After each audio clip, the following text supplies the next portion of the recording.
Orman Krallığı ve Kağıt Prenses. Bir varmış bir yokmuş.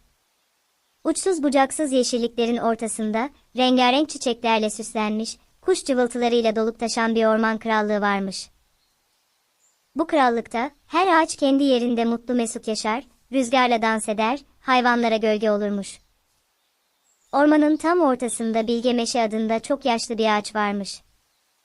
Herkes ona akıl danışırmış çünkü yüzlerce yıldır yaşıyormuş. Bir gün ormana Kağıt Prenses adında küçük, incecik ve bembeyaz bir kız gelmiş.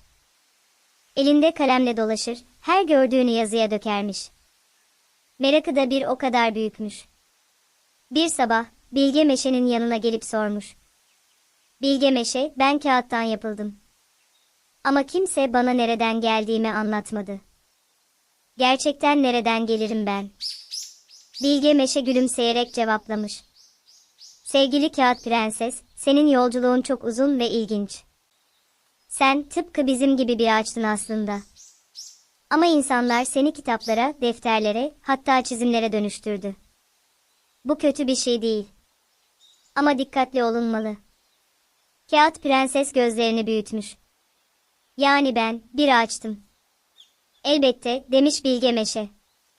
Ağaçlar kesilip incecik liflere ayrılır, sonra da özel işlemlerle kağıda dönüşür. Bu sayede insanlar yazı yazabilir, okuyabilir, öğrenebilir.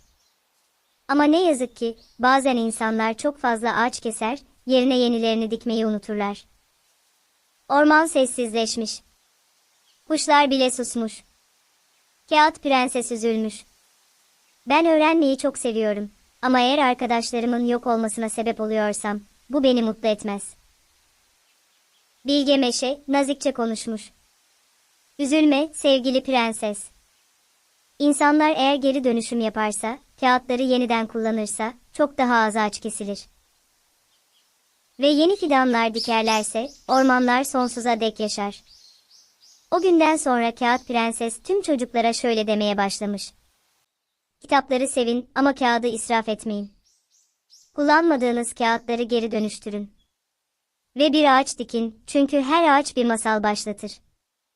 Ve böylece Orman Krallığı, insanların da yardımıyla yemyeşil kalmış.